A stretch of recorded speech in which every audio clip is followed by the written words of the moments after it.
edition of Couch Potato Diary. My name is Peter Klein. Thank you very much for tuning in today. You can find me on social media, Twitter, Instagram, and TikTok. I am at Primetime Klein, twitch.tv/primetimepk, and you can email this show, couchpotatodiary@yahoo.com. Also, find us on Facebook. Coming up on the show today, it is NFL Power Rankings. We also check in with our NFL win totals from the beginning of the year, and continuing our look at the UFC and UFC 295, we do our GOAT rankings. I don't know why I'm saying we, it's me. But yes, going to give the top 10 greatest men's mixed martial artists of all time on the show today. So that's what's coming up.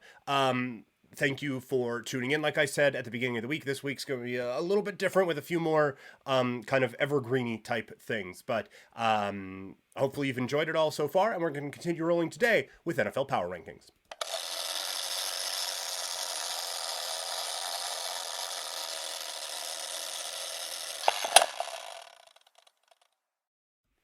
All right, we begin at the bottom. It is the Arizona Cardinals continuing their hold on the last wild card spot in the, or sorry, not last wild card spot. Wow, the last spot in the NFL in our power rankings. They're just bad. It's like they've moved on from Josh Dobbs. Maybe Kyler Murray coming in gives them some bit of life, but I don't think it's life that they necessarily want. It'll be interesting to see what he looks like, and then interesting to see what they do at the quarterback spot moving forward. But for now, this is just a bad football team. At 31, it is the Carolina Panthers. Again, they're just bad. Bryce Young has struggled in year one. Struggled mightily. Doesn't mean he's not going to be good, but he's not right now. And it has really shown on this team that probably is going to have one of the worst records in the league again this year.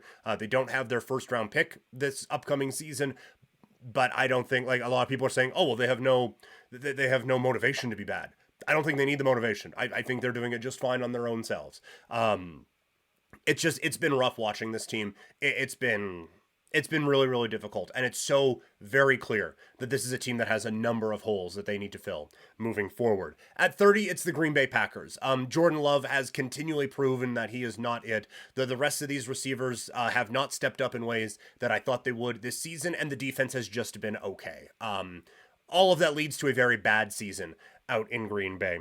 At 29, it's the New England Patriots. They continue to be quite bad. Defensively, this team has come up with a couple of big games, but they have had some duds as well. There's still talent on the defensive side. They have been banged up there, but this but this offense is an absolute disaster right now, and that is not something that was unexpected for me, but it's been worse than I thought. Ramondre Stevenson hasn't been able to bail this out as much as maybe I thought. No receivers have stepped up, and Mac Jones has certainly regressed this season. It is just an all-around failure in New England. At 28, it's the New York Giants. Now, Daniel Jones is done for the season. They did nothing to help him, and it has shown, and now he is going to get a lot of the blame, as I think he's probably taken his last snap as quarterback for the New York Giants. This defense has shown that there's pieces on it, but this is a team that, again, kind of feels like they are starting over, especially on the offensive side. We'll see what happens with Saquon Barkley, but this team is 100% starting over going into next offseason. At 27, it's the Denver Broncos. Hey, you beat Kansas City. Great, good for you. At 26, it's the Vegas Raiders. They got a good win over the Giants this week. Antonio Pierce has brought a bit of a swagger back to that team. It was cool hearing Max Crosby talk about how much the team likes Mark Davis. I just don't know if Mark Davis likes this team that much. But they still, like, they've won 4 games, which is wild to me. Aiden O'Connell, I don't think is the answer at quarterback, but it's a win over the Giants at least, but we'll see what happens with him moving forward. At 25, it's the Chicago Bears. It sounds like maybe they're getting Justin Fields back, but again, a team that has a lot of work to do this upcoming offseason. At 24, the Indianapolis Colts. Gardner Minshew continues to show that he's kind of better as a backup quarterback. But the defense came up with a couple of big plays against Carolina, and that helps them to pick up another win here this season. But overall, it's not a Colts team that I'm overly threatened by. At 23, the Atlanta Falcons, they're making the move at quarterback with Taylor Heineke coming into the fold now. This team should not be this low. I think they have been extremely poorly coached all season long. and they have a quarterback. They don't have a quarterback to take advantage of all the weapons that they have on the offensive side. So if they get those things figured out, this team could actually be really dangerous. At 22, it's Minnesota. That is one of the cooler wins of the year, with Dobbs coming in and winning them the game where he doesn't even know everyone's name yet, and he comes in and picks up a win. They have been one of the under the radar stories all season long, what they have been able to do out in Minnesota. I don't know how sustainable it is, but for now, that's a really good win for them. At 21, it is the Washington football team. Hey, you beat New England. Cool. They're clearly focusing on next year with a couple of big trades, couple of key pieces on their way out, and draft picks coming in. There's a couple of pieces there, but honestly, those were two pieces that I thought were kind of foundational building blocks that they moved out. Good for them for recognizing that it's time to move on, but it creates a couple more holes that they need to fill now going forward. At 20, it's the Houston Texans. CJ Stroud with his coming out moment. I think we need to pump the brakes on him being an MVP candidate, but he has been everything the Texans could have dreamed of so far this season. It is far better than anyone thought it could be, and they are now in a position where you feel pretty comfortable about them growing in the AFC South. At 19, it's the Jets, a tough loss on Monday Night Football. It's a limited football team right now with Zach Wilson at the quarterback spot. The defense is good, but they've put up a couple of clunkers as well, but they've not been put in the best position by their quarterback play. At 18, it's the Tennessee Titans. We are officially into the Will Levis era. That didn't go great against the Pittsburgh Steelers, but we'll see what continues on with them. At 17, it's Tampa Bay. They were on the wrong end of that loss of that big CJ Stroud game against the Houston Texans. Big one for them coming up here against Tennessee, and a big one for our win total, as we'll get to a little bit later on. At 16, it's the LA Rams. They go out and sign Carson Wentz, which is never a sign that things are going well, but it's been back-to-back really tough weeks out for the Rams, and now you're starting to see a lot of the problems that a lot of people had with this team at the beginning of the year. At 15, it's Seattle. That was a humbling loss by the Seahawks against the Ravens, and I think now people are starting to recognize that this team isn't what it was last season, and maybe are further away from that than we all actually thought. At 14, it's New Orleans. Again, they are always going to be higher on this list, and they probably should be, because I have so much faith in Dennis Allen as a defensive coach and the talent they have on the defensive side of the ball. At 13, it's the Chargers. I just can't quit them. Another win here on Monday night. At 12, it's the Pittsburgh Steelers, another team that has so much talent except for at the quarterback spot, and that has severely limited this team this season.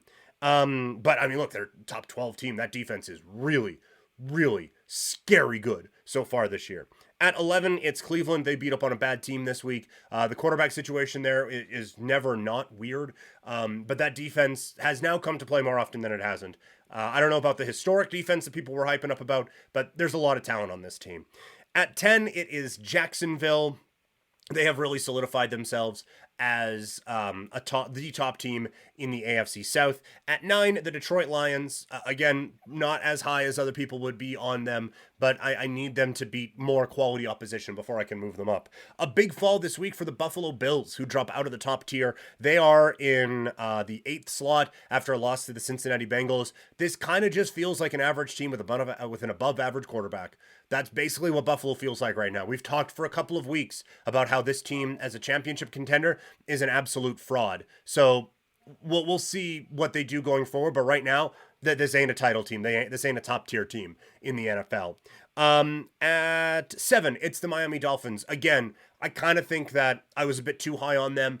There's a ton of talent all over this team. The defense has started to figure things out under Vic Fangio, but not entirely yet. And Tua, while they've put up big numbers, they haven't beat a quality defense yet. So can't have them in the top tier. At 6, it's Dallas. Again, they haven't really beat a team of much quality so far this season.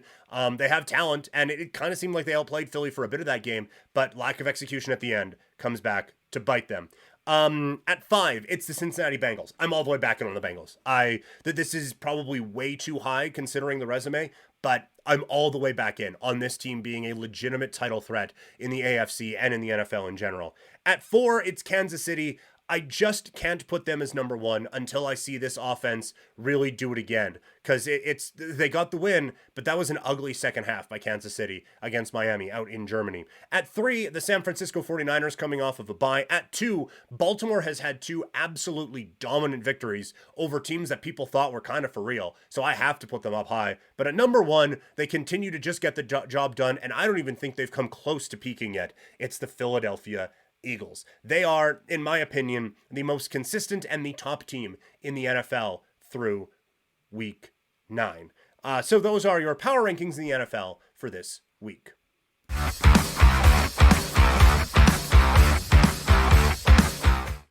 Nice little mid-season check-in here for our win totals for the NFL. So if you're new to the show, every year we start the season by looking at the preseason win totals and making predictions about each team. We're not going to go team by team on this, although looking at the list, we're damn near close. We're just going to look at the ones that we starred, the picks I clicked for this one. We'll see how they do. We'll start in the AFC. Our first one, the Miami Dolphins over 9.5. And to win the division. Well, right now the Dolphins are 6-3, so we're in a pretty good spot for a 10-win season here for this team. So what is that? 6-3. They play 17 games. We need to get to 10 wins, so we can go 500 the rest of the way with the Dolphins, and we lock that one up. And first in the division, that looks really good right now, considering how Buffalo has struggled and the injuries to the quarterback position to the New York Jets. So I like where we're hanging out with Miami right now. Long term, like playoff success, I still have concerns. Like I said in the power rankings, I need this team to beat a quality defense now before I can and really start to take them seriously. The New York Jets to miss a playoff spot, or to miss the playoffs. Right now they are hanging around for a playoff spot. It has gone better than I thought it would. I kind of thought Aaron Rodgers was cooked coming into the season. That was kind of the drawing factor behind this particular play.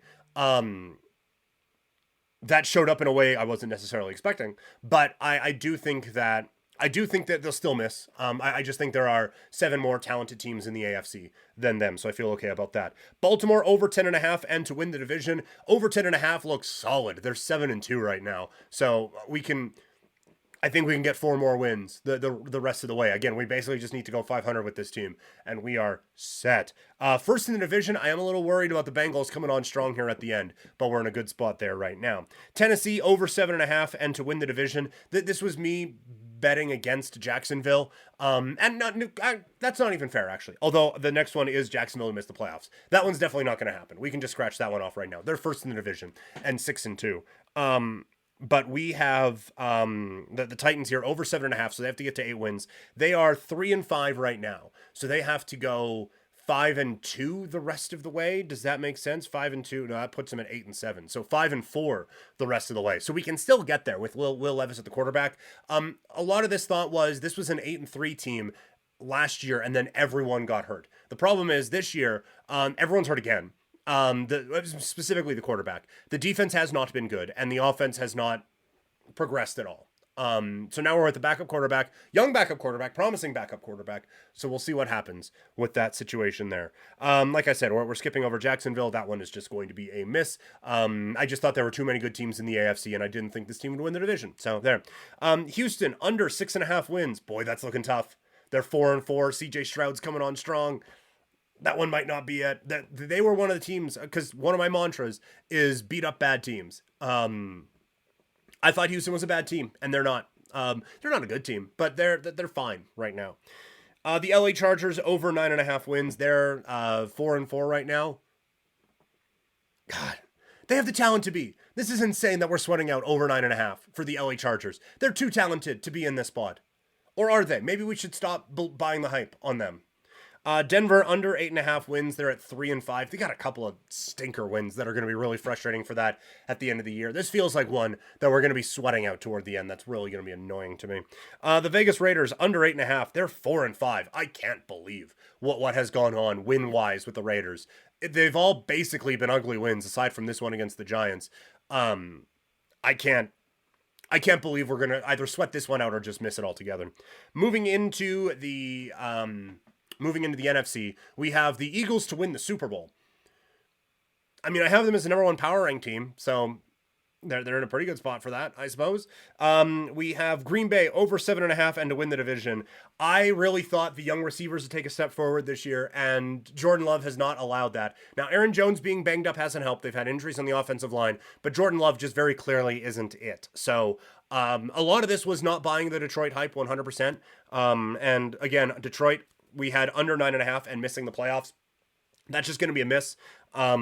I didn't like their draft. I didn't think they addressed the needs that they had. And quite frankly, I still think they're vulnerable in terms of big plays on the offense and giving up big plays defensively. They just haven't faced a schedule of opponents that can take advantage of that. So I think the analysis was right, but I think I needed to look at the schedule a little bit closer on that one for Detroit. But for Green Bay, I just assumed guys would take a step, and I thought people were hating a little bit too much, and it turns out maybe they weren't hating enough.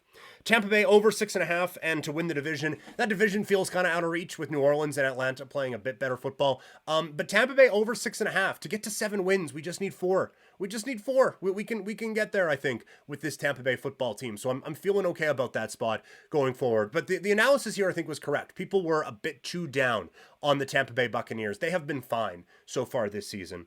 Carolina under 7.5 wins. We can almost lock that in now, right? Because that one, to miss out on that, 7 wins gets us there. And so that puts you at 7-10. They're already 1-7. So we're 4 losses away from Carolina from already locking that one in. That feels pretty good. Seattle over 8.5. Boy, it looked bad last week, didn't it? I still think they can get to around 500. They'll still probably be that. So we'll be okay in that spot. Arizona under 3.5. That was a bold call. And with how competitive they were at the start of the season, I was a little concerned. And part of it was I didn't think they'd bring Kyler Murray back. I thought they would just kind of tell him, you know what? We appreciate it. We'll see what we do with the draft pick, but you just stay home and rest up there, buddy. So we'll see. I'm a little worried because I think he could get them a few here. We can't let them get to 4, so 3 more wins in the back half of the season. I'm a little worried about that one. I'll admit, I'm a little worried about that one. So that's our check-in for our predictions at the beginning of the year. All right, let's get into some fight talk.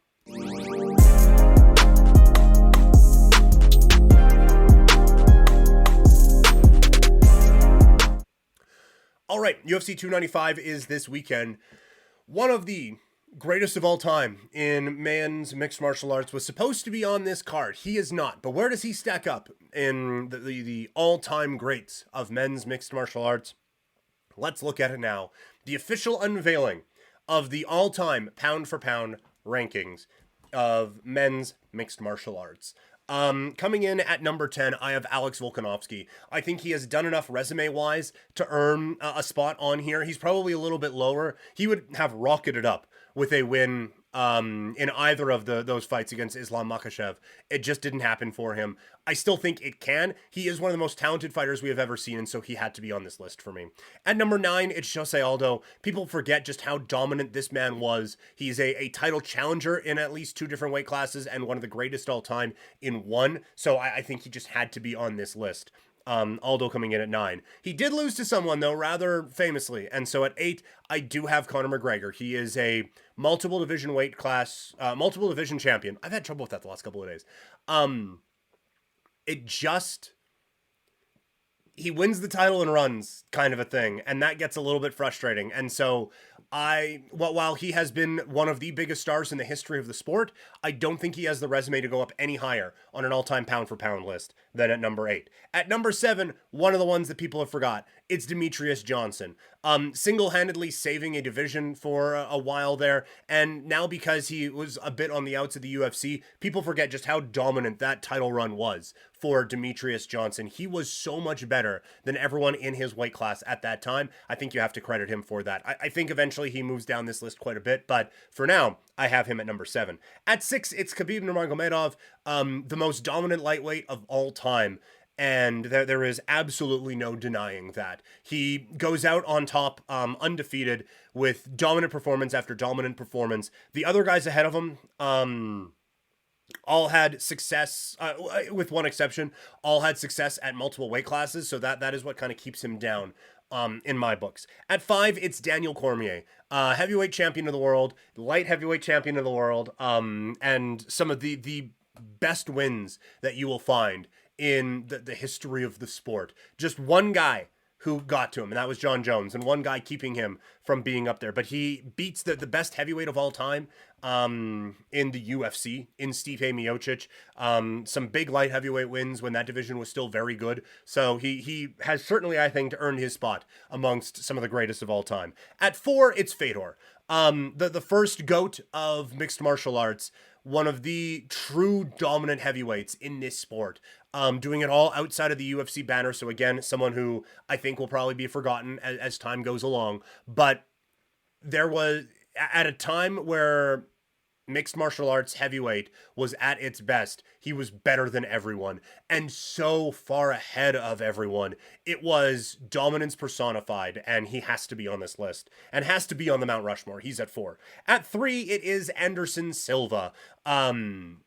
He has fought in multiple weight classes, the most dominant middleweight of all time, one of the most dominant strikers of all time. He had such a way about him in the cage. And honestly, some of the theatrics in the middle part of his title run probably keep him a little bit low on this list at number 3. We'll get into a couple other things here in a second. At 2, it's John Jones. I've said before, he's the most talented fighter I've ever seen step in the octagon. He has had numerous outside of the cage issues. If you take those away, he's the greatest of all time. It is an unbelievable resume. And every person on there, he has absolutely dominated. Number 1, I do have George St. Pierre. People will sleep on the resume a little bit, but those were absolute killers that he beat up and made to look really, really bad. He also 2-division champion, getting that gigantic win at middleweight to become a middleweight champion after several years away. But wins over all-time greats like BJ Penn and Matt Hughes and Nick Diaz, and then Michael Bisping as well. And just aside from Matt Serra and Johnny Hendricks at the end, no one was really close for a really long time against GSP. Now, a lot of people will argue that it should be Jones and probably Anderson Silva ahead of George St. Pierre. I'm not a big carer about steroids in a whole lot of other sports, but I've talked about it before. In mixed martial arts, you can kill someone in there. And I'm not saying I think GSP batted 1,000 on that, but he never actually tested positive for anything. So we can assume some things because the dude was shredded, but we can't really know. John Jones has tested positive. Anderson Silva has tested positive. Therefore, I can't have them as the absolute number 1. They can still be on the list, but the punishment for testing positive is that you don't get to be number 1. So my number 1 all time in men's mixed martial arts, George St. Pierre. That's going to do it for the show today. Coming up on the show tomorrow, a full preview of the UFC 295, along with a full preview of the week in the NFL and division final weekend in the Canadian Football League. The Grey Cup is going to be set on Monday. We're going to break it all down. Again, follow me on social media for all the times I'm going to be on hnlive.ca this weekend, calling some action at the Rocky Mountain Hockey Classic. I'm going to be there a lot, so follow along. It does require a subscription, but do check us out if you can, and highlights will be posted throughout the weekend. You can also find me, again, social media, Twitter, Instagram, and TikTok. I'm at Primetime Klein, twitch.tv/primetimepk, and you can email this show, couchpotatodiary@yahoo.com. Thank you all so much for tuning in today and throughout the week. I'll talk to you on Friday. I'm out.